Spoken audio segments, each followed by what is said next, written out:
Anurag ji, estate planning क्या होती है? क्योंकि बहुत कम लोगों को उसके बारे में पता है, जिसको हम विल भी कह सकते हैं। फॉर एग्जांपल, एक घर में बहुत सारे बच्चे हैं और उसकी एक विल डिज़ाइन करनी है पेरेंट्स को। तो जो पेरेंट है, विल की प्लानिंग कैसे कर सकते हैं? देखिए इंडिया में अगर आप नॉर्मली जो भी हमारे जो कोर्ट्स हैं अगर वहाँ जाओगे तो वहाँ पे ना 99% जो केसेस हैं वो रियल स्टेट को लेके चल रहे हैं या जो भी प्रॉपर्टी है हम्म।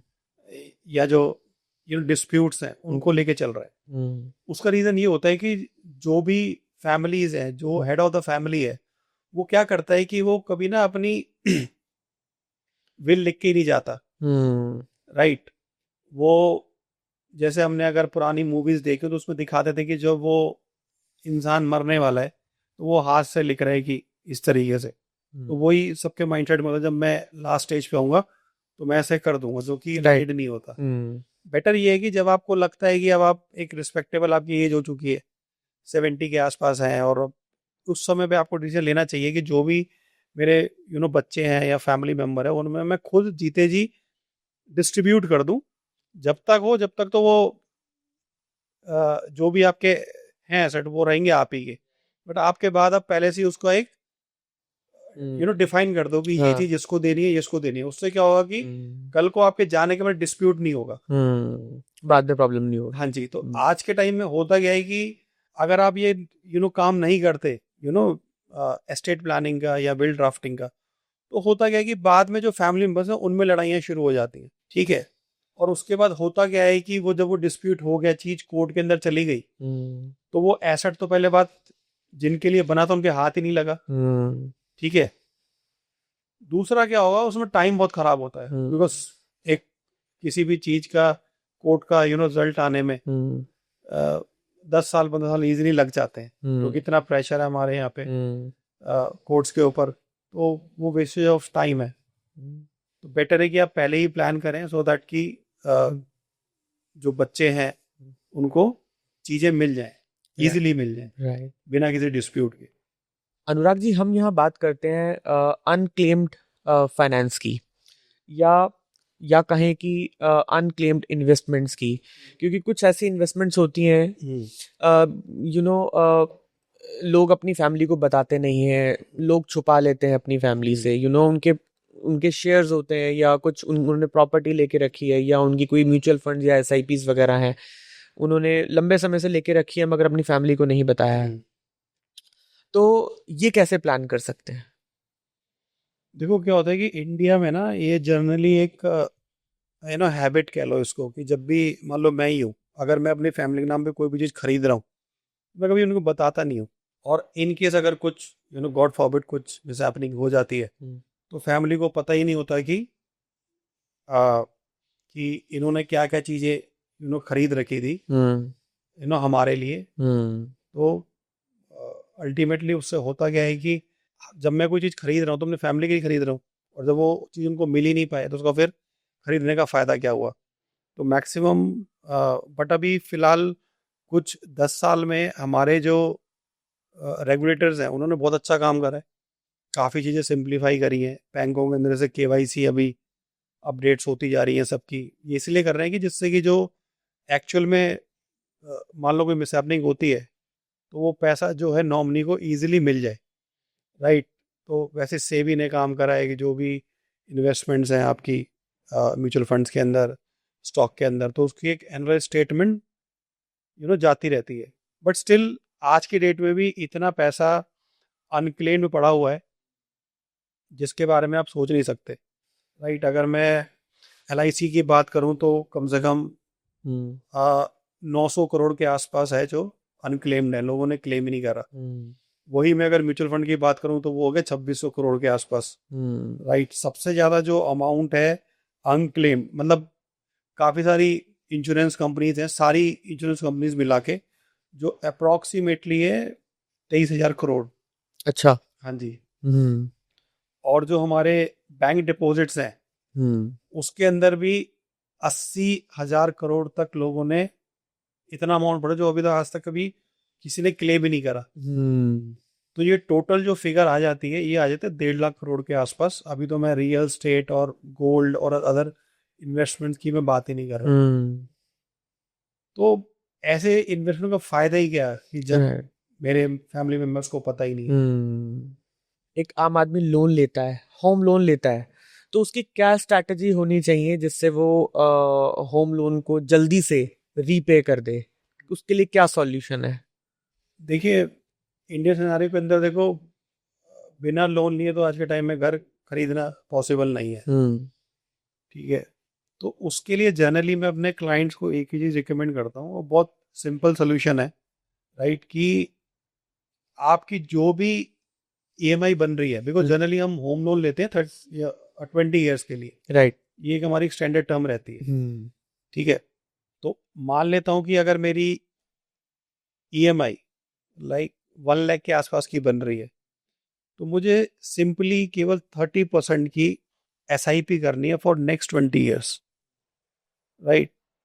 जब आप इसका अमाउंट कैलकुलेट करेंगे तो आपका जो प्रिंसिपल है वो भी फ्री हो जाएगा, जो इंटरेस्ट देना था आपको वो भी फ्री हो जाएगा, और एडिशनल आपके पास 40 से 50 लाख रुपए बच भी जाएंगे इसके अंदर। अच्छा, इतनी ताकत है म्यूचुअल फंड्स में, हाँ, एसआईपी के अंदर। एसआईपी में? हाँ जी, हम्म। तो ये सबको करना चाहिए। तो बेस्ट सोल्यूशन है होम लोन के लिए जो लोग करना चाहते हैं, और अब धीरे धीरे लोगों में अवेयरनेस आ रही है, और अब लोगों ने स्टार्ट करा है शुरू करना। अनुराग जी, आप रिकमेंड करते हैं कि एक मूवी है जो फाइनेंस के ऊपर है, जो हर आदमी को देखनी चाहिए, ये कौन सी मूवी है? अगर आप यूट्यूब के ऊपर जाएंगे हम्म। तो एक मूवी है वन इडियट करके। हम्म। ठीक है, इसके 2 पार्ट हैं। पहले पार्ट का नाम है वन इडियट, जो अगर आप गूगल पे लिखेंगे तो, ओ सॉरी, यूट्यूब पे सर्च करेंगे तो मिल जाएगी। हम्म। दूसरा है रिटर्न ऑफ वन इडियट। तो जो पहला जो फर्स्ट जो मूवी है उसके अंदर यही बताया गया है कि एक इंसान होता है, वो कैसे धीरे धीरे धीरे अपना पैसा जोड़ता है और कितना वो एक्सपोनेंशियली वेल्थ जनरेट करता है, बहुत सिंपल चीज़ें करके, अपना लाइफ से सिंपल रख के। हम्म। ठीक है, जैसे वो कोई फैंसी कपड़े नहीं पहन रहा, हम्म। या कोई लग्जरी कार नहीं, बट जो सोसाइटी वाले उसको चिढ़ाते रहते थे, हम्म। बट जब वो एंड में अपनी नेटवर्थ बताता है तो वो सब शॉक्ड हो जाते हैं, अच्छा। हिल जाते हैं कि ये साथ में कि जो ऐसे निक्कर टी शर्ट में घूम रहा है उसकी तो नेटवर्थ हो सकती है। हाँ। ठीक है, तो बहुत अच्छी मूवी है वो। और उसी का फिर सेकंड पार्ट है, अ, जिसमें है रिटर्न ऑफ वन इडियट। उसमें बहुत इमोशनल मूवी, आप देखोगे तो हो सकता है कि शायद रोना भी आ जाए। उसमें ना बेसिकली वेकअप कॉल है लोगों के लिए, कि जो लोग रिटायरमेंट प्लानिंग नहीं करते। उसमें दिखाया गया है, वो कई लोगों से ना इंटरव्यू लेता है, पूछता है, जैसे कई लोग मिलते हैं 70s की एज में टैक्सी चला रहे हैं, कई लोग से मिलता है जो गार्ड की नौकरी कर रहे हैं, तो वो पूछता है कि आप इस उम्र तक क्यों काम कर रहे हो, तो बताते हैं कि बच्चों ने घर से बाहर निकाल दिया, या बच्चे सपोर्ट नहीं कर रहे। हमें ये नॉर्मल अपने आसपास भी चीज़ें दिख जाएंगी कि बहुत सीनियर सिटीजन लोग हैं जो अपना सारा पैसा बच्चों पे खर्च कर देते हैं, बट जब उनका टाइम आता है तो बच्चे कहीं ना कहीं उनको नेग्लेक्ट कर देते हैं जब उनको हमारी ज़रूरत होती है। राइट। तो इसीलिए मैं रिकमेंड करता हूँ ये मूवी देखना बहुत इंपॉर्टेंट, सो दैट आपको एक वेकअप कॉल मिले, हम्म। और आप भी अपनी जो बिकॉज रिटायरमेंट इंडिया के अंदर ना आने वाले टाइम में बहुत बड़ा पेन होने वाला है। अगर आप आज प्लान नहीं करोगे तो कल बहुत डिफिकल्ट होने वाला है। शेयर ट्रेडिंग वर्सेस इन्वेस्टमेंट, हम्म। इसमें से कौन सा बेटर है आपके हिसाब से? अगर मैं आज करंट सिनेरियो की बात करूं, जो हमारा स्पेशली ये जो ट्रेडिंग का कॉन्सेप्ट है ना, ये वैसे तो पहले भी चलता था, बट इसका जो सबसे ज़्यादा जो इसमें वॉल्यूम आया ना, वो आया कोविड के बाद। सो जितने भी यंगस्टर्स हैं वो आज के टाइम में ट्रेडिंग के तरफ ज़्यादा इंक्लाइंड है। राइट। राइट, वो बैटिंग एप्स हो सकती हैं, वो स्टॉक मार्केट हो सकता है, या हमारी क्रिकेट की एप्स हैं, या गेमिंग एप्स हैं, या क्रिप्टो करेंसीज है। तो वो बेसिकली क्या क्विक मनी बनाना चाह रहा है। हम्म राइट? उसको, और इसमें जो रेशियो है वो केवल ये है कि इसमें सेबी का डेटा है कि 95% लोगों का लॉस ही होता है इसके अंदर, राइट? इन्वेस्टिंग होती है लॉन्ग टर्म के लिए, जहां आप एक्चुअल में वेल्थ क्रिएट करते हैं। तो मेरा मैसेज सिंपल सा ये है कि ट्रेडिंग से आप वेल्थ कभी भी क्रिएट नहीं कर सकते। ट्रेडिंग है शॉर्ट टर्म, कि आपने कोई खर्चा निकाल लिया अपना, हम्म ठीक है, मैंने आज को ट्रेड करी, उसमें 2-3 हज़ार रुपए कमा लिए, तो मेरा आज का खर्चा निकल गया। हम्म वो चीज़ तो हो सकती है, बट मैं कभी वेल्थ क्रिएट नहीं कर सकता। हम्म तो आज का जो यूथ है उसको ज़्यादा इन्फ्लुएंस किया जा रहा है ट्रेडिंग के लिए। हम्म बहुत इन्फ्लुएंसर्स आ गए हैं जो ट्रेडिंग सिखा रहे हैं, हम्म बट वो उनको बैकग्राउंड की जो थ्योरी है वो नहीं बता रहे कि इसमें लॉस होने के चांसेस हम्म कितने ज़्यादा है। राइट। ठीक है, तो आई थिंक ऑब्वियसली है, investing is the best option. Trading में आप ज़्यादा, मैक्सिमम आप लोगों को नुकसान करते ही आपको मिलेंगे। हम्म एक आम आदमी की गुड हैबिट इन्वेस्टिंग की कौन सी होनी चाहिए? इन्वेस्टमेंट्स की गुड हैबिट कौन सी होनी चाहिए? डिसिप्लिन सबसे ज़्यादा इम्पोर्टेंट इन्वेस्टमेंट में कुछ मानता हूँ वो डिसिप्लिन है। एक इंसान अगर फाइनेंशियली डिसिप्लिन है ना, और एक बंदा जिसका फाइनेंशियल आईक्यू बहुत अच्छा है, राइट, उसको बीट कर सकता है। Right, this is true. तो आप किसी भी सक्सेसफुल आदमी को देख लो, वो किसी एक चीज में जरूर डिसिप्लिन होगा। तो इंडिया में ना फाइनेंशियल डिसिप्लिन है ही नहीं, जीरो फाइनेंशियल डिसिप्लिन है। हम बहुत ही, डिसीजन सारे के सारे हमारे खुद के नहीं होते, हम आसपास चीजों को ऑब्जर्व करते हैं और डिसीजन लेते हैं, अपने फाइनेंशियल डिसीजन। हम्म ठीक है, और आज के टाइम में ये प्रॉब्लम शुरू कहाँ से हुई? ये हमारी जो 3 बेस्ट ऐप है हमारी, फेसबुक, इंस्टाग्राम और व्हाट्सएप। हम्म ठीक है, एक मेरा, फॉर एग्जांपल, एक मेरा दोस्त है, हम्म उसकी वाइफ है और बच्चे हैं। हम्म तो वो क्या करता है कि प्लानिंग करता है कि मेरे को ना गोवा घूमने जाना है। तो वो सबसे पहला काम करेगा, अपने टिकट्स की फोटो डालेगा फेसबुक के ऊपर। हम्म ठीक है, फिर दूसरी फोटो डालेगा जब वो एयरपोर्ट पहुंच जाएगा। फिर चौथी फोटो डालेगा, पीछे बैकग्राउंड में प्लेन है। ठीक है, फिर पांचवी दिखाएगा वो जब लैंडिंग करके गोवा पहुंच चुका है। ठीक है, तो वो अपनी पूरी जर्नी फेसबुक पे डाल देता है। हम्म और और अब जो उसको देख रहे हैं, उसके फ्रेंड्स, वो इन्फ्लुएंस हो रहे हैं। उसके रिलेटिव, और फिर आपकी जो वाइफ है वो भी देखेगी, बोलेगी फिर आपको कि आप क्या कर रहे हो, देखो। फिर आपके अंदर भी ये चीज आएगी कि यार, अब मेरे को क्या करना है कि मैं अब गोवा नहीं जाऊंगा, मैं दुबई जाके दिखाऊंगा इसको। ठीक है, फिर आप ये साइकिल स्टार्ट करोगे, अपनी टिकट दिखाओगे प्लेन की। तो ये जो चीजें है ना, इस समय सबसे बड़ी प्रॉब्लम ये है कि हम, सोशल मीडिया कहीं ना कहीं हमारे लाइफ में इतना ज़्यादा हो रखा है, हमें अपनी चीज़ों पे कंट्रोल करना है। अगर, मैं ये नहीं कह रहा हूँ फैमिली को मत घुमाओ, बट अगर आप अपनी फैमिली को नैनीताल आप घुमाने का बजट है तो वहीं घुमाओ। Just because of social media की वजह से मैं अपने बजट को बढ़ा रहा हूँ, वो गलत है। ये चीज़ मैरिज में भी दिखी जा रही है। हम्म ठीक है ना, मैं ये मैरिज अफोर्ड नहीं कर सकता, बट सोशल मीडिया में हर कोई ये जो रिलेटिव में फैमिली में शादी हो रही है, सब उसमें फंक्शन डाल रहे हैं अपने, तो उसी हिसाब से मुझे भी करना है। तो कहीं ना राइट कहीं ये एक बहुत बड़ी प्रॉब्लम राइट। है इस समय। वो कहीं ना कहीं मुझे लग रहा है कि हम लोग एक दूसरे के लिए कंपटीशन क्रिएट कर रहे हैं। Competition, right. इस समय अ, मेरा जो टारगेट है, या हम किसी का भी बात करें ना, जैसे कि मान लो मेरे को रिच बनना है, तो मेरे को ये नहीं है मेरे अंदर दिमाग की मुझे धीरू भाई अंबानी है, मुझे अंबानी या टाटा को फेल करना है। मुझे अपने सर्कल में जो मेरे दोस्त हैं या मेरे रिलेटिव हैं, उनसे ज़्यादा रिच बन के दिखाना है बस। भले ही वो मैं लोन लोन लेके दिखाऊं, या वो किसी भी तरीके से हो, बट मुझे प्रूव करना है कि मैंने 2-3 साल में ही मैंने महंगी गाड़ी ले ली, मैंने घर ले लिया, भले ही वो लोन के ऊपर चल रहा है। वो पेन कोई आगे घर में नहीं देख रहा आपके, क्योंकि आज के टाइम में हुआ क्या कि अब देखो रिलेटिव का आना भी कम हो गया घर में। पहले हमारे जो फादर के टाइम पे थे, या मदर के रिलेटिव्स घर आ रहे हैं, यू नो सब आ रहे हैं बिल्कुल। फंक्शन में, आज हम्म, कोई भी नहीं आता। नहीं आता। अगर मैं कोई फंक्शन करता भी, वो भी मैं घर के बाहर करता हूँ किसी, हम्म, मैंने बैंक्वेट हॉल हम्म। बुक कर दिया। तो फिर हम किसको दिखा रहे हैं?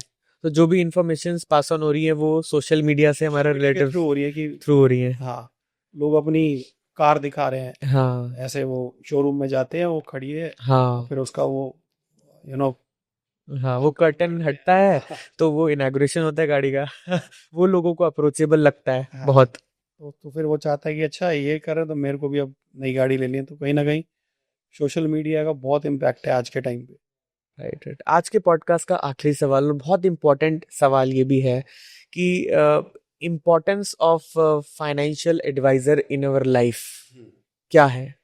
देखिए, आज के टाइम में ना मनी एक ऐसा सब्जेक्ट है जिसमें एक, देखो, जो गुरु होता है या डॉक्टर होता है या अच्छा लॉयर होता है, राइट, इन सब की हमें ना ज़रूरत पड़ती है लाइफ में।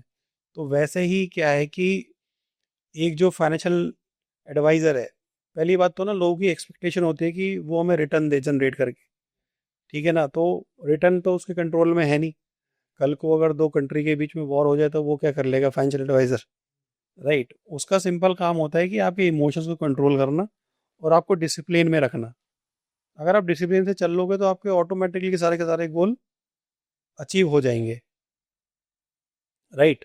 तो एक financial advisor is like a GPS. आज आपका, जब हम कहीं भी जाते हैं कार के थ्रू, तो हम जीपीएस लगा लेते हैं।